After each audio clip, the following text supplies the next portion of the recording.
Kailan nga ba unang ginamit ng tao ang bakal sa Biblia? Welcome back to my channel, class! Nakapag-subscribe na ba kayong lahat? Ako muli si Professor Ipaliwanag ng University of Life at sa episode na ito, pag-uusapan natin ang unang paggamit ng bakal sa Biblia. At kung sino ang unang taong iniuugnay sa paggawa ng mga kagamitang yari rito. Class, marami ang nag-aakala na agad nating makikita ang bakal sa mga espada ng mga mandirigma o sa mga sandata ng mga hari. Pero may mas matanda pa palang kwento kaysa roon. Kaya ihanda na ang inyong mga kaisipan at samahan ninyo akong maglakbay sa panibagong kaalaman. Dahil sisimulan na natin ang ating talakayan dito sa The Taglish Explainer. Ang topic na ito ay mula kay Arthur Santos, -9, Thai 5. Salamat sa suggestion mo and shoutout sa mga kababayan natin sa Saudi Arabia. Class, bago natin sagutin kung ano ang unang gamit ng bakal sa Biblia, kailangan muna nating itanong, nabanggit nga ba ito sa banal na kasulatan? Ang sagot ay oo. Maraming beses itong nabanggit sa iba't ibang aklat. Pero sandali lang, iho at iha. Hindi laging espada ang unang pumapasok sa usapan tungkol sa bakal. Mahalagang tandaan na ang Biblia ay hindi aklat ng agham o encyclopedia ng metalurhiya. Isa itong koleksyon ng mga tekstong pangkasaysayan at panrelihiyon. Kaya hindi nito detalyadong ipinapaliwanag kung paano ginagawa ang bakal, kundi kung paano ito ginamit at kung ano ang kahalagahan nito sa lipunan. Ngayon, saan nga ba unang lumitaw ang bakal sa Biblia? Para masagot iyan, bumalik tayo sa pinakaunang aklat, ang Genesis. Class, ayon sa Genesis chapter 4 verse 22, may isang tauhan na nagngangalang Tubal-Cain. Inilalarawan siya bilang tagapanday ng lahat ng uri ng kagamitang yari sa tanso at bakal. Ito ang pinakaunang direktang pagbanggit ng bakal sa Biblia. Pansinin ninyo ang isang mahalagang detalye. Hindi sinabi ng talata na siya ang nakaimbento ng bakal. Hindi rin sinabing siya ang unang tao sa buong mundo na gumamit nito. Ang malinaw na nakasulat ay isa siyang panday o manggagawa ng mga kagamitang yari sa tanso at bakal.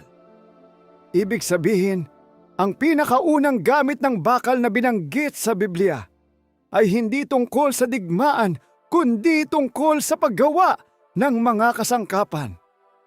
Ngayon, may ilang iskolar na nagsasabing maaaring tumutukoy ang talatang ito sa kaalaman sa metalworking na umunlad paglipas ng panahon.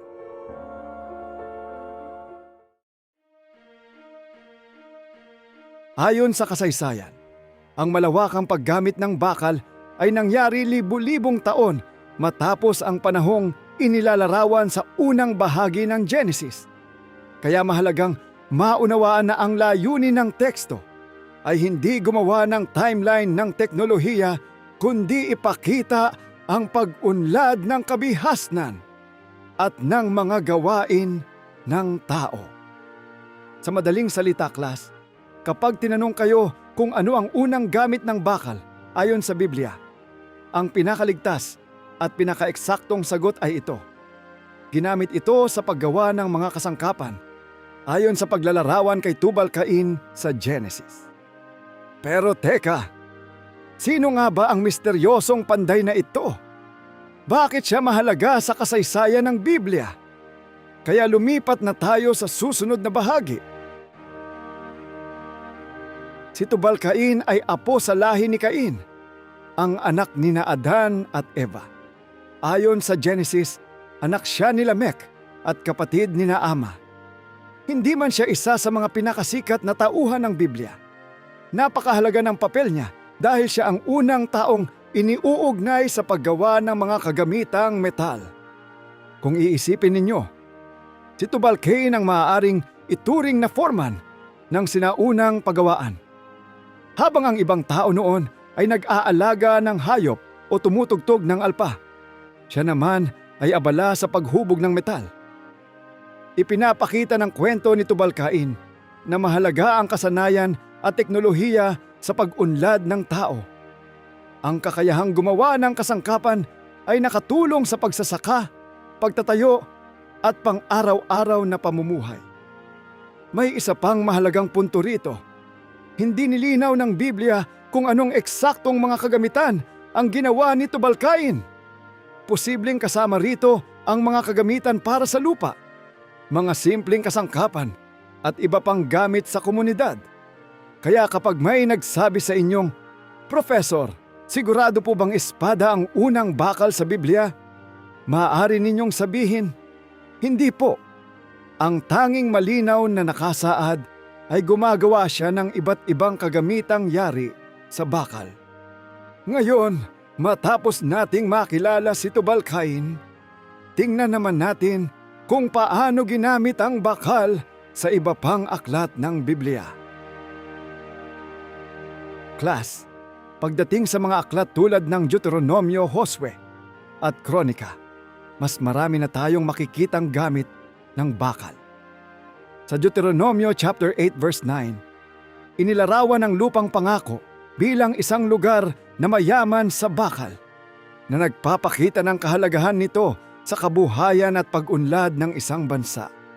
Samantala, sa Joshua chapter 17 verse 16 at chapter 17 verse 18, binanggit ang mga karwaheng bakal ng mga Kananeo, na patunay na naging mahalagang bahagi ang bakal sa pakikidigma.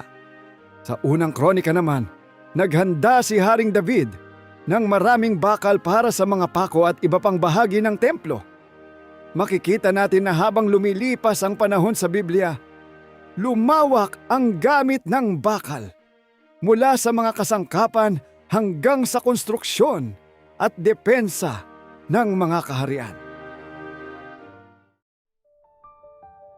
Sa madaling salita, maraming beses na nabanggit ang bakal sa Biblia, at ang pinakaunang direktang pagbanggit nito ay matatagpuan sa Genesis chapter 4 verse 22, kung saan inilarawan si Tubal-Cain bilang tagapanday ng mga kagamitang yari sa tanso at bakal.